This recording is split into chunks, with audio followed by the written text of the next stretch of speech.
karena ini masalah berhubungan dengan kemuliaan dan kehormatan keluarga Nabi besar Muhammad SAW. Tidak boleh ada orang-orang yang bukan keturunan Nabi mengaku keturunan Nabi bi ghairi haqqin. Tidak boleh ada orang yang berhaplog grup selain J1 hari ini mengaku keturunan garis laki-laki kepada Rasulullah. Masa ini belum terlalu mengkristal, tapi masa depan tidak bisa lari lagi. Maka menurut saya dengan berbagai macam alasan-alasan yang ditulis itu sebenarnya akan semakin membuat susah bergerak anak cucu mereka di masa yang akan datang. Ini saya bukan nakut-nakutin, tapi memang algoritma masa depan itu seperti itu nanti yang akan terjadi. Ilmu pengetahuan kebenaran itu tidak bisa untuk dilawan dengan sesuatu yang gair mahsus. Ilmu pengetahuan kebenaran itu verifikatif. Hal-hal yang tidak verifikatif masa depan akan ditinggalkan oleh peradaban. Gus Intip, gerakan untuk sesama, inspirasi kreatif.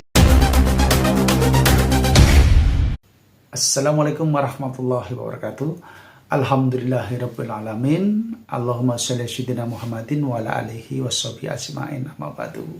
Alhamdulillah, pada kesempatan kali ini kita bisa berjumpa kembali, dan kali ini kita akan menyimak tentang bedah buku ya yang akan disampaikan oleh beliau Kiai Imaduddin Usman Al-Bantani, yang akan membacakan tentang buku keabsahan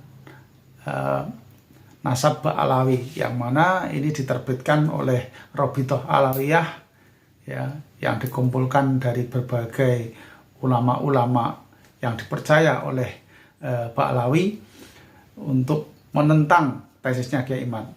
Oleh karena itu Kiai Iman akan menjelaskan tentang buku keabsahan Ba'alawi. Untuk jelasnya yuk kita simak videonya. Kita akan bahas satu-satu. Ini agak santai, nggak apa-apa, agak lama juga. Yang pertama, dari bab 1 dulu. Pasal 1, tolak ukur keabsahan nasab, halaman 7. Dalam buku menyatakan bahwa para pakar teori ilmu nasab menyebutkan beberapa torik jalan antara untuk mengisbat nasab, keabsahan sebuah nasab. Jika satu saja terpenuhi, maka nasab itu sah. Ini selalu diulang-ulang itu oleh Hanif Alatas, bahwa metode menetapkan nasab itu torik, jalan ada 4, banyak sekali. Kalau misalnya satu saja sudah terpenuhi, maka katanya itu sudah sah nasab itu. Nah, di dalam buku ini yang disebutkan oleh Hanif Alatas itu cuma 2. Pertama tentang tercantum di kitab nasab, 2 tentang syuhrah dan istifaldah, dan dua-duanya tertolak. Metodologi isbat nasab yang disebutkan oleh buku Rabita Alawiyah ini, buku resmi Rabita Alawiyah ini tertolak. Pertama, tercantum dalam kitab nasab katanya. Ini yang ditulis oleh Rabita Alawiyah kan. Dalam buku Rabita Alawiyah ini, sebuah nasab harus tercantum di dalam kitab nasab.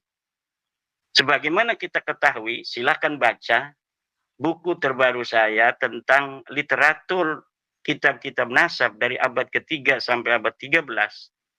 Yang menyebutkan Ba'alawi itu baru kitab Tuhfatul Talib 996 Hijriah. 650 tahun setelah wafatnya Ahmad bin Isa, orang keturunan Nabi asli yang diakui oleh mereka sebagai luhur mereka. Jadi mereka mengakui Ahmad bin Isa yang ada di 345 Hijriah abad ke-4. Kemudian penulisan mereka sebagai keturunan Ahmad bin Isa itu baru ada di kitab Tuhfatul Talib tahun 996 Hijriah. Ada 651 tahun nasab mereka, umudun nasab mereka, nama leluhur-leluhur mereka, tidak ada, tenggelam, gelap gulita dari kitab-kitab nasab. Lalu, berdasar apa kita mengatakan kitab Tuhfatut Thalib itu sah dalam menulis nasab Balawi? Tidak ada.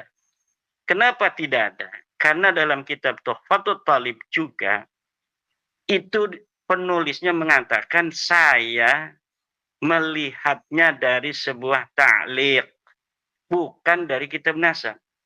Jadi, pertama kali nasab Balawi ditulis di dalam kitab nasab bukan berdasarkan referensi dari kitab nasab sebelumnya, tetapi hanya berdasarkan sebuah catatan kecil yang dilihat oleh As-Samarqandi, kemudian dituliskan.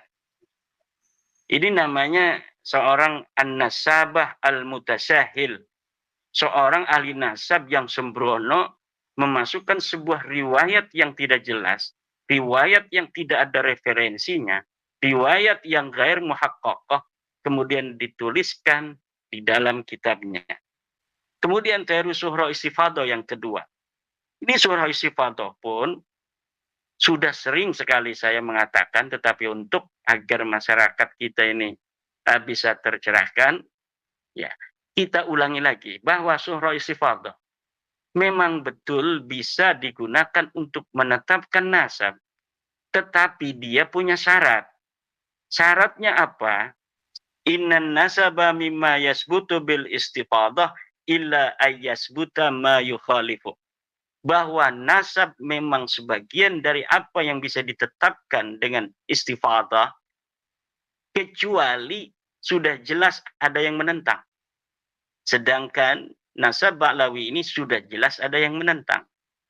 Bukan hanya ada yang menentang, ketiadaan riwayatnya selama 651 tahun itu sebenarnya sudah cukup.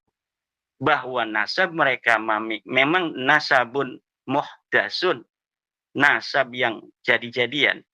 Kemudian ketika hari ini, nah istifadah itu sebenarnya untuk hari ini. Ini istifadah, ini bahwa Hanif Alatas Balawi, Rizik Syihab Balawi, itu istifadah namanya itu kan.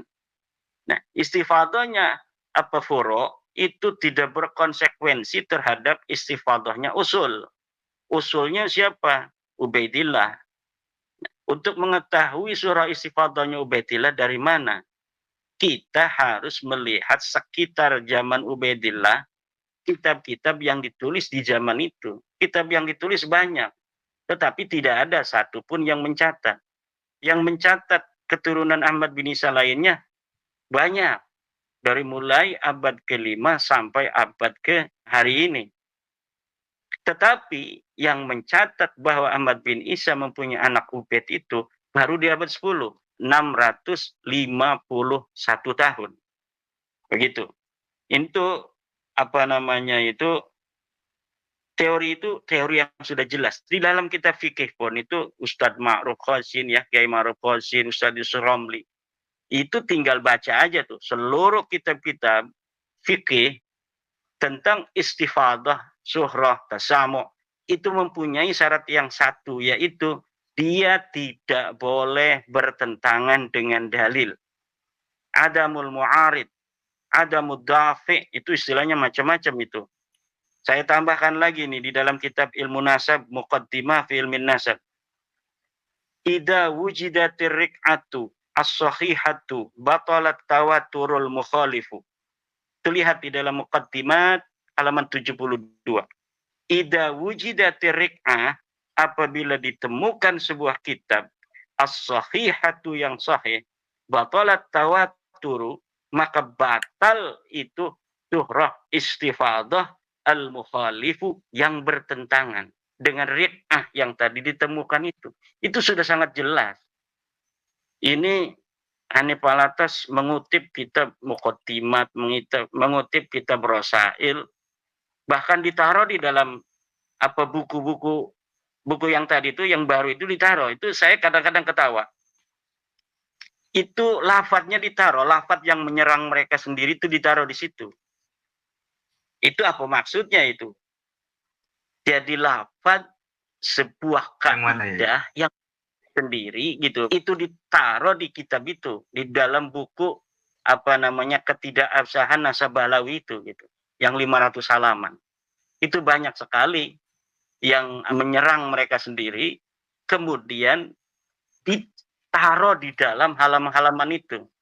Apakah menganggap sebenarnya masyarakat kita ini nggak bakal baca itu gitu, hanya melihat tebelnya udah ada jawaban. Mungkin yang diharapkan seperti itu, tetapi kita di dalam untuk memberikan pencerahan terhadap masyarakat ini tidak boleh kita bosan. Kita harus, karena ini masalah berhubungan dengan kemuliaan dan kehormatan keluarga Nabi besar Muhammad SAW. Tidak boleh ada orang-orang yang bukan keturunan Nabi mengaku keturunan Nabi bi ghairi haqqin. Tidak boleh ada orang yang berhaplog grup selain J1 hari ini mengaku keturunan garis laki-laki kepada Rasulullah. Masa ini belum terlalu mengkristal, tapi masa depan tidak bisa lari lagi. Maka menurut saya dengan berbagai macam alasan-alasan yang ditulis itu sebenarnya akan semakin membuat susah bergerak anak cucu mereka di masa yang akan datang. Ini saya bukan nakut-nakutin, tapi memang algoritma masa depan itu seperti itu nanti yang akan terjadi. Ilmu pengetahuan kebenaran itu tidak bisa untuk dilawan dengan sesuatu yang gair mahsus. Ilmu pengetahuan kebenaran itu verifikatif. Hal-hal yang tidak verifikatif masa depan akan ditinggalkan oleh peradaban.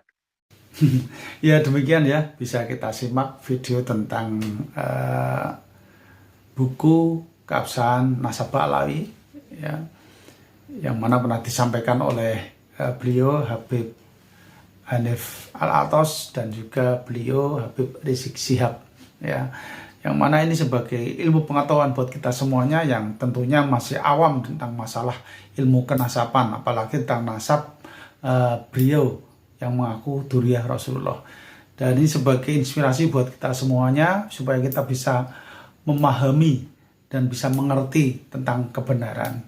Dan terus berlanjut perjuangkan Kiai Mat, semoga kita semua umat-umat Islam khususnya kaum Nahdiyin ini bisa paham dan mengerti tentang kebenaran. Dari saya cukup sekian, semoga bermanfaat. Apabila ada kata-kata yang kurang berkenan, mohon untuk dimaafkan. Wabillahi taufiq wal hidayah. Assalamualaikum warahmatullahi wabarakatuh.